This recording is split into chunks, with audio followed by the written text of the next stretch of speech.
Hi, my name is Shammi Prabhakar and you are watching Charter Times. Today we are going to discuss IFRS 1, which is first time adoption of IFRS, International Financial Reporting Standards. We are going to cover the purpose of this standard. Apart from that, we'll see the implications, the applicability of the standards and all other standards which are guided through this particular IFRS 1. A major part of this IFRS includes the exceptions where you have a choice to apply this IFRS or just have alternative given by the standard itself, and the disclosure requirements. So it can be primarily divided in these four parts. So the ultimate purpose of this IFRS 1 is to guide you through presenting your first IFRS financial statement using all effective IFRSs in a proper way on the reporting date, and present the comparatives as well in a way that IFRS was always there in previous period as well. So it takes you to a roller coaster ride wherein you are replacing your existing gap, the old gap, whatever it was, US gap or any particular country's gap, and you are bringing in IFRS for the very first time. It tells you how to present your very first financial statement, what should be included, what should be excluded, and it only talks about certain exceptions which are exclusively available for the first time, or certain flexibility it gives you in terms of difficulties when you have for certain measurements or certain particular provisions which are in normal course you have to apply, but this standard saves you from the difficulty of applying many standards which are almost impractical and very expensive in the first year. So that's the ultimate purpose of this particular standards. It's a helping hand for implementation, you can say, in a shortcut, and apart from that it helps you to prepare your comparatives as well in a way that your comparatives as well, assuming that IFRS was always there for you. So don't get confused here, we'll look into it in details how to do this. One of the very interesting concept, one of the driving concept of this particular standard is the transition date. So usually when we talk about a transition date in a normal scenario, you find it out that okay, the date when you are moving from one thing to the other thing, but here it's a bit different. If you have to implement, if 1st January 2020 is your date of implementation of IFRS, then you are going to prepare your first annual financials only on 31st December 2020. So the transition date in this case will not be the 1st April 2020, 1st January 2020, rather it will be 1st of January 2019, because you have to present minimum 1 year comparative for most of the financial statement components. For one of the component you have to even present for 2 years comparatives, but minimum is one for most of it. So the transition date is always taken a year back when you are going to implement it.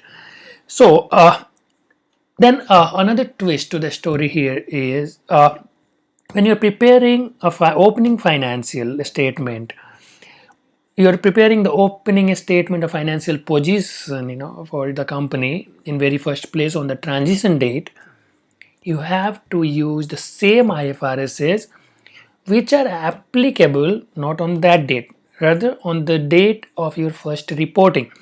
So in the given example, if the first reporting date is 31st of December 2020, the applicability of standards will be identified on that particular date of 31st December 2020, and those standards will be used for preparing the opening statement of financial position on 1st of January 2019. So you have to get into a time machine 2 years later, find out what is in there at that point of time, get back to 1st January 2019, and then prepare your financial statement.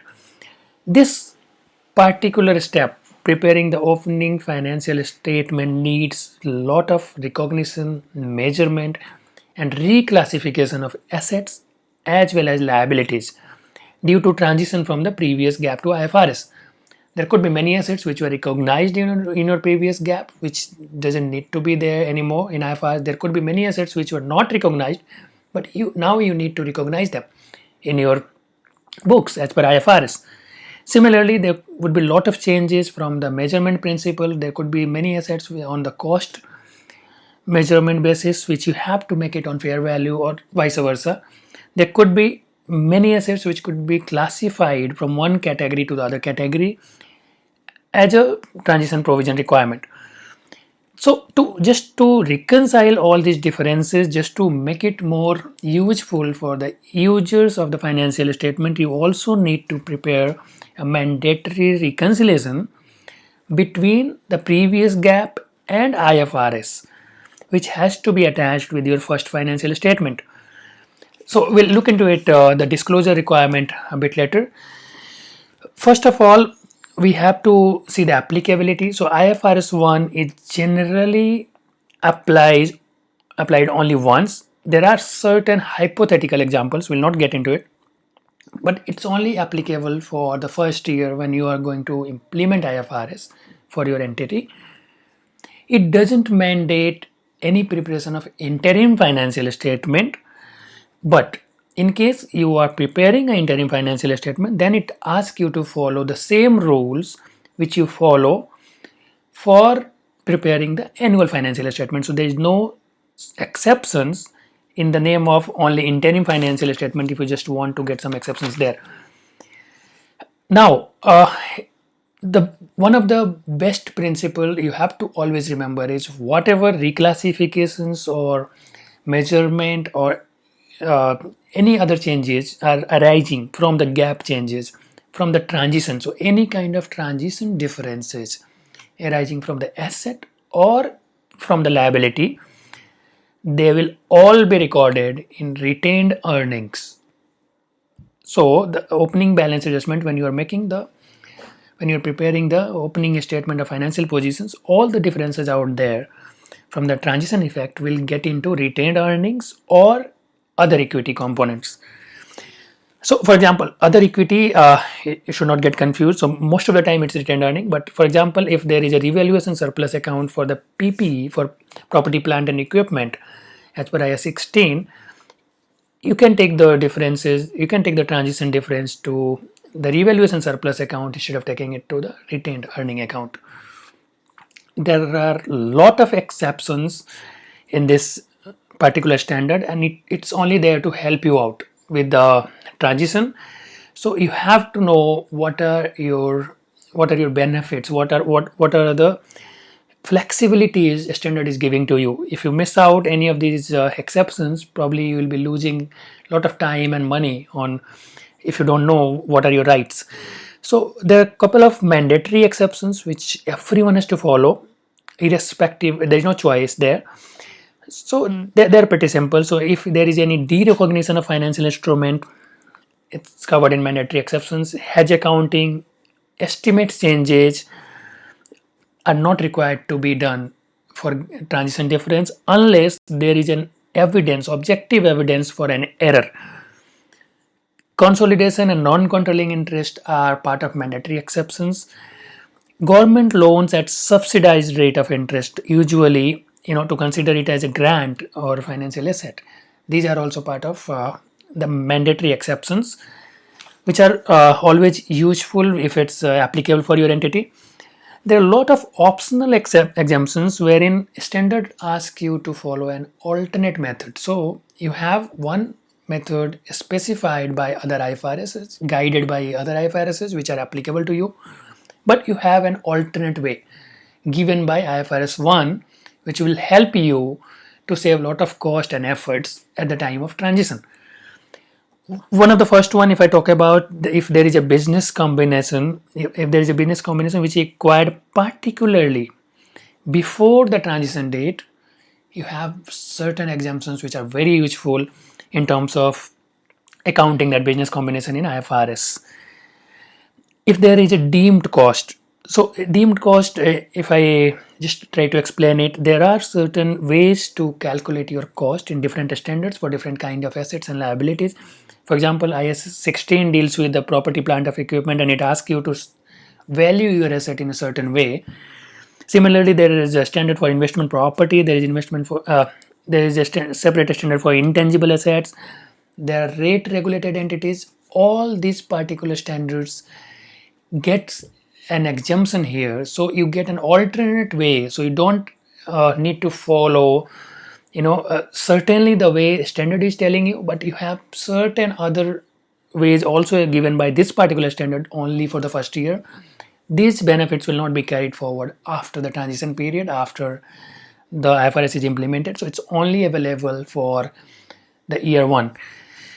Similarly, in terms of employee benefits, you have a couple of exemptions available specifically for actuarial gains or loss under corridor method. Although this method is discontinued now, it's not relevant anymore, but there could be entities which have actuarial gain or losses carried forward from a corridor method followed in the past. For that particular amount, you get an exemption here. If there is a translation difference by converting your currency from one to another for different kind of reportings, that gets certain very useful exemptions, and it's applicable for most of the entities, specifically who are preparing their books in different currencies. Then compound financial instrument is one of the most technical provisions under IFRS, which are dealt in a specific way. So wherein you have to separate your equity and debt portion from a compound financial instrument. For example, if there is a convertible debenture, compulsorily convertible debentures, it will have equity component as well, which has to be separated from the debt. So this separation exercise gets an exemption, it gets an alternate, specifically if that debt amount is already paid off, if that debt is not payable as on date of transition. So there are certain exemptions, but there is always attached condition and alternate suggested way. So you cannot just find it exempted and you can do it in your own way. But what you find here is you get options to choose which is more convenient for you if you are qualifying for the conditions. The next one and the best one you can talk about is goodwill. In terms of specifically if intangible assets are there and their transition effect, which is created by recognition or derecognition of any self-generated assets or any kind of intangible assets, it gets a liberty here to get adjusted with the goodwill instead of transferring it to the retained earnings. In terms of asset and liabilities of subsidiaries, JVs, associates, it allows the difference in transition date. So if your subsidiary or if your joint venture or associate has a different reporting date, or they are already on IFRS or you are already on IFRS and they are now getting transitioned, there could be multiple scenarios. They are all given certain exemptions here in this particular standard depending on case to case. So it is specifically dealing with the dates. It gets some exemption, which is very important. You don't need to restate everything without looking into these exemptions and options available for you. Next one, if I talk about share-based payment, there are exemptions available for share-based payments, specifically for the equity options. If the conditions are, if the option is already vested, the conditions is attached to it, or in cash settlement also, if there is a cash option which is settled already before the transition date, it gets certain exemptions from the shared based payment standards IFRS 2.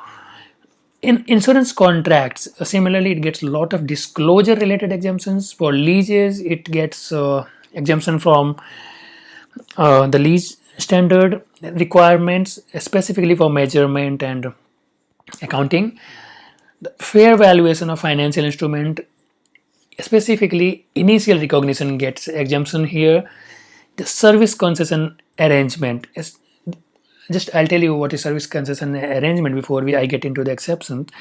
So to help you to understand, if you find it next time in your books.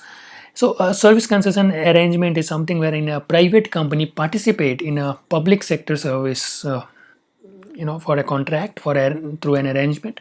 Those kind of contracts get certain exemptions. The borrowing cost, specifically which were before the transition date, the investments specifically measured at cost or IS 39 as per the standard, but IFRS 1 allows you to take the deemed cost if there is any impracticability or difficulty, or benefits are far lesser than the cost for doing the valuation. So if you are qualifying all these conditions, it gives you a third way of measuring your investment, which is deemed cost again, which we have seen earlier. So similarly, the joint arrangements, for impairment testing, there are separate provisions given in this particular standard. So even if you don't have indicators on a certain date, you can still go for impairment testing. For customer asset transfer, so in this case also, for the customer asset transfer, you have to account it on a cost or a fair value. But here it gives you additional provision, additional way out, site restoration cost, which is to be considered as part of property, plant and equipment if you go by IS 16. But this particular standard allows you, because earlier this provision was not there, it allows you to take it on historical cost if you are able to meet the conditions given in the standard. So there are too many exemptions listed and explained, elaborated very well in this particular standard, which are the backbone of this particular standard. You need to understand each of them. You have to identify which are applicable for your particular entity, and you must avail the benefits available under this before you just go with blind application of all applicable IFRSs for your entity. How to make these changes, how to implement IFRS in first go, the easiest and the most common approach even a standard suggests is you have to make changes in the accounting policies itself of the company to make it compliant with IFRS provisions. So you have to change your accounting policies, which were earlier designed keeping your existing GAAP in mind. You have to refer the differences with IFRS and make necessary changes in the policies, and if required you might need to bring in couple of new policies, or you have to trash couple of existing policies as well. The last part and very important part of this particular standard is the presentation. So the minimum documents which are specified by the standards, I'm going to tell you quickly. So you have to prepare the statement of financial position for 3 periods. So one for the current one and 2 comparatives for specifically for the financial position, which is balance sheet. For rest of the documents which you prepare as part of financial statement, like your comprehensive income statement, your cash flow statement, your equity statement, you can prepare 2 sets, one for the current and one for comparative. So you don't necessarily need to prepare 2 comparatives for other statements. You have to prepare all the notes for all the financial position statement which you're preparing and all other statements you're preparing, including the cash flow, equity statement and everything, to explain all the details of these statements for the current period as well as the comparatives. Then you have to prepare a statement containing effect of transition from previous GAAP to IFRS, specifically the effect on the financial statement. So that is a separate statement which is prepared only for the first time adoption as per IFRS 1 requirement, and you have to mandatorily prepare this as part of your financial statement checklist only. Then you have to prepare a reconciliation of equity between previous GAAP and IFRS. That reconciliation has to be prepared on the transition date as well as the reporting date of latest financials prepared under previous GAAP, not on the reporting date of IFRS, rather the last reporting date under the previous GAAP. Then you have to prepare a reconciliation of total comprehensive income between previous GAAP and IFRS, as I said in beginning itself. for the same period. Now, reconciliation of total comprehensive income is prepared for the comparative period, as you know, in given example. If we take, so you have to prepare the statement of the example which we discussed initially, when you are implementing the IFRS for 1st of January and your first reporting date is falling on 31st of December 2020. In that case, the statement of financial positions will be prepared for 2020, 2019 and 2018. Statement of comprehensive income will be prepared for 2020 and 2019, but for 2019 you have to prepare the statement of comprehensive income as per the IFRS as well as the existing GAAP, the old GAAP, and you have to compare these two and prepare a reconciliation which we are talking about. Then you have to prepare a transition impact on cash flow which shall be presented. However, IFRS 1 doesn't specify a reconciliation period or any other details for this particular statement, but you have to prepare this. Impairment changes have to be presented separately, it's a mandatory requirement. So any recognition or reversal of impairment has to be disclosed specifically. Any errors of the previous GAAP, if you found out during the transition period, it has to be disclosed separately, and it has not to be merged with any policy changes or estimate changes. So the user of the financial statement under IFRS needs to understand the impact of the errors identified in the previous GAAP as well. Then you have to disclose the exemptions which you are going to avail. The list of exemptions we have already gone through. So whichever exemptions are applicable for you, which you are going to use for your entity, it has to be disclosed in the notes to account very precisely. And if there is an interim financial statement also which you are preparing, then as I said, all the disclosures and all other requirements will remain similar to the annual financial statements. So these are the mandatory disclosure requirement. So if you are able to understand what we talked about, I assume you know almost everything about IFRS 1, specifically when you don't have to manage an implementation, but when you are actually getting into a live implementation phase for an entity, you have to get into details of each and every exception specifically. That is the first exercise you have to do to identify what is the options available for your particular entity before you get on the floor. So that's all about IFRS 1. Very soon I'll be coming with other IFRSs as well. Thank you so much for your time. Subscribe to our channel. Take care. Bye bye.